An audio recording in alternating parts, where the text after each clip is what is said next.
quand on réfléchit au budget d'une commune, on doit se demander si le budget doit être équilibré ou non. Vous savez qu'il y a plusieurs théories sur les budgets, mais à l'heure actuelle, la plupart des communes pensent qu'il faut, dans la mesure du possible, avoir un budget équilibré.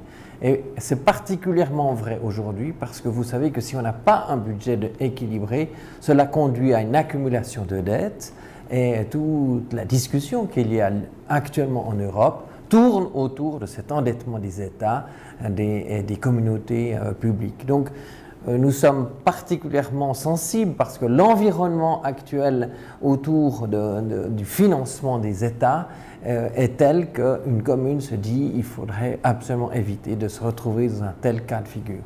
Donc nous avons fait un exercice, la municipalité dans son ensemble, pour essayer de tendre à un budget équilibré. Lorsque nous avons reçu les demandes de tous les services qui nous ont été adressés, le service des finances a pu établir un premier budget dans lequel il y avait un dépassement de 10 millions. Et je vous rappelle que le budget global de notre commune est d'environ 130 millions, donc c'était un peu moins de 10%, ce qui semblait considérable. Donc la municipalité a dû faire un exercice important qui nous a demandé beaucoup d'énergie et beaucoup de réflexion pour diminuer ce budget. Aujourd'hui, on peut annoncer que le déficit budgétaire est moins de 5 millions, ce qui devient beaucoup plus raisonnable parce qu'en effet, il y a beaucoup de facteurs qu'on ne connaît pas et il n'est pas certain que toutes les dépenses qui sont prévues soient réalisées. Pour la première fois depuis je ne peux pas dire de longues années, mais en tout cas quelques années, c'est la première fois qu'on est confronté à un budget que j'appellerais difficile à boucler. Il a été difficile à boucler puisqu'on vit en fait des phénomènes divergents. D'une part, on a des dépenses liées, notamment la facture sociale, la péréquation, sur laquelle la commune, la municipalité n'ont aucune prise de manœuvre possible. C'est une base légale qui impose ces dépenses aux communes et qui sont en forte augmentation. C'est le nouveau système de la péréquation pour les communes. En 2 mots, qu'est-ce qu'une péréquation? Si je mets un peu une boutade, c'est qu'on prend aux riches pour donner aux pauvres, c'est-à-dire qu'il y a des communes contributives qui ont une capacité financière forte et elles versent dans un fonds et ce fonds est destiné à soutenir des communes plus faibles. Voilà, Vevey est considéré comme une commune moyenne, mais en fait, avec l'augmentation de la population, on participe plus à ce fonds. Donc c'est une dépense liée. La facture sociale augmente aussi énormément et ça c'est dû à un phénomène qui nous échappe totalement au niveau des communes vaudoises, c'est le report de la Confédération sur le canton de Vaud avec la modification de l'assurance chômage d'une partie des prestations sociales. Et comme les communes participent à la moitié de la facture cantonale, il suffit que la facture cantonale augmente de plusieurs dizaines de millions pour que les communes passent, si vous me passez l'expression, également à la caisse. Donc on voit que du côté des charges, avec ces 2 phénomènes, péréquation, facture sociale, on a une partie de nos ressources qui est déjà mangée à l'avance. Et du côté des ressources, c'est essentiellement les recettes fiscales. Et là aussi, les prévisions conjoncturelles économiques ne sont pas très bonnes. On parle de récession pour la première fois en Suisse, nous, en 2012. Donc on doit être prudent dans l'évaluation de nos recettes fiscales, notamment l'impôt sur le bénéfice et le capital des sociétés.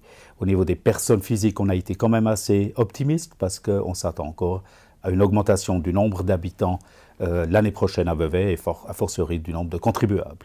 Mais il n'en demeure pas moins que ces recettes fiscales supplémentaires sont insuffisantes pour, comment dirais-je, payer les charges liées qui nous sont imposées par ces dépenses sociales et cette péréquation. Les communes et l'État de Vaud d'ailleurs, les cantons, vivent essentiellement par l'impôt, alors que la Confédération, elle vit surtout par la TVA. Donc les impôts sont très importants. On espère que nos impôts seront légèrement majorés du fait de l'arrivée dans notre commune d'une nouvelle population liée au Moulin de la Veuvez. Beaucoup d'appartements sont actuellement vendus, donc on peut espérer que là, nos impôts aient un montant un peu plus élevé. Et puis il y a d'autres retours, tels que des revenus sur le patrimoine, tels que par exemple les loyers qu'on demande dans certains secteurs. Et il y a aussi des taxes qu'on fait par exemple lorsque vous faites une fête ou bien lorsque vous développez, vous demandez une patente, etc. Tout ça, ça représente un certain... Eh bien là, le montant total, c'est 132 millions pour faire en gros. Puis de l'autre côté, vous avez ces fameuses dépenses, et je vous ai dit que la plupart de ces dépenses ne sont pas compréhensibles, et nous arrivons à des dépenses qui seront de 130 millions. La marge d'autofinancement, vous l'avez ici, elle se calcule comme ça, sans entrer encore dans la problématique des amortissements et puis des attributions aux fonds spéciaux, parce que ça compliquerait le problème. Cette marge d'autofinancement, chez nous, elle est de 1 453 000 francs, c'est-à-dire extrêmement peu.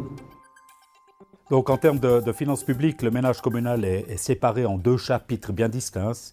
C'est d'une part le budget de fonctionnement, c'est comme un ménage privé. C'est d'un côté les salaires, donc pour la commune c'est les impôts, puis d'un autre côté c'est les dépenses pour les assurances maladie, les vacances, l'alimentation, etc. Et pour la commune c'est les subventions, c'est les salaires, c'est les intérêts. Donc ça c'est le ménage courant. Et on part de l'idée que ce ménage courant doit être entièrement financé par les recettes courantes. Et ensuite on parle d'un deuxième volet de dépenses, c'est les investissements.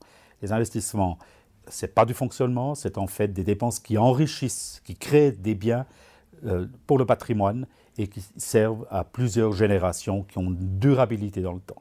Et ces investissements doivent être financés par ce qu'on appelle l'autofinancement, c'est-à-dire les propres ressources de la commune. Donc imaginez si vous avez un autofinancement de 1 million, vous pouvez vous payer un investissement de 1 million. Donc ça, c'est l'idéal. Vous n'avez pas d'emprunt. Mais dans la réalité, ce n'est pas le cas. On a des investissements importants et un autofinancement, je dirais, insuffisant pour pouvoir payer le 100% de ces investissements. Donc en général, on doit emprunter une partie de l'investissement pour pouvoir le financer. Donc on a intérêt à avoir un autofinancement le plus proche possible de 100%, qui est le chiffre idéal. Malheureusement, au budget 2012, comme on a une situation déficitaire, on a un autofinancement à la baisse. Et on a revu nos prévisions d'autofinancement moyen pour les prochaines années, qui étaient à 8 millions, on l'a diminué à 6 millions.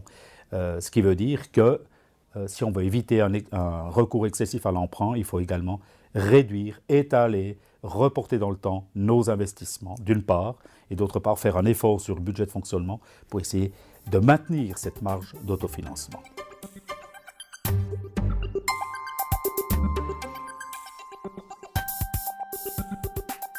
Il y a 2 projets importants. C'est la salle del Castillo qui doit absolument aboutir. Les sociétés comptent sur cette salle. Il y a une attente d'effervescence autour de la salle del Castillo très importante. Donc nous, municipalité actuelle, nous souhaitons absolument faire aboutir ce projet et de telle sorte. Donc vous le trouverez massivement dans le budget, au niveau des investissements. Un autre domaine très important pour nous, c'est le destin de l'ex-EPA qui a été acheté en 2008. Et puis actuellement, ce bâtiment, il ne se passe rien. Enfin, il y a des logements, il y a quelques logements, mais qui n'occupent absolument pas l'ensemble du bâtiment. Et pour nous, en tout cas du point de vue financier, c'est hyper dommage parce qu'évidemment, les frais du paiement de la dette, et on y revient, ça avait coûté 10 millions à l'achat de l'ex-EPA. Eh bien, les frais de la dette de ces 10 millions ne sont pas compensés du tout par les loyers actuellement, ce qui fait qu'on perd année après année une certaine somme autour de cet ex-EPA. Donc on a vraiment l'ambition de faire aboutir l'aspect architectural, puis de louer cet ex-EPA et de le faire vivre comme un investissement peut-être qui sera finalement rentable. On avait évalué que le rendement de cet immeuble serait de 5% à l'époque. Je ne sais pas si ça sera le cas parce que beaucoup de choses ont changé. Enfin, c'est ça. Voilà les deux ambitions importantes de Vevey.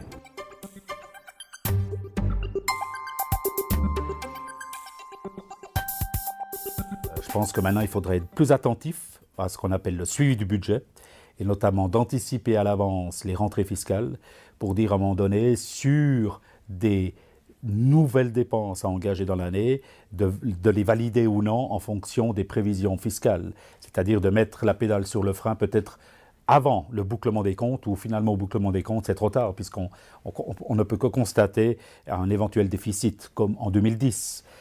Donc voilà, on va mettre sur pied, avec les outils informatiques à disposition, des suivis budgétaires qui nous permettent peut-être de changer de direction à un moment donné, quand il y a des choix d'engagement de nouvelles dépenses à faire. C'est certainement un budget raisonnable. Il a fait l'objet vraiment d'une vraie réflexion approfondie avec tous les services, enfin disons au niveau de la municipalité, et je pense que c'est un budget raisonnable. C'est vrai qu'on se dit, mais 5 millions d'année en année, comment est-ce que ça va se passer? On sait qu'on est probablement au fond d'un cycle conjoncturel, mais on sait aussi d'expérience que les cycles conjoncturels remontent et qu'à un certain moment, peut-être qu'on sera de nouveau dans une situation d'équilibre, voire de dépassement. Donc il ne faut pas non plus être complètement dépressif et puis vous voyez, ne plus rien entreprendre et se figer sur soi-même, parce qu'alors à ce moment-là, c'est la mort de la communauté et de son développement.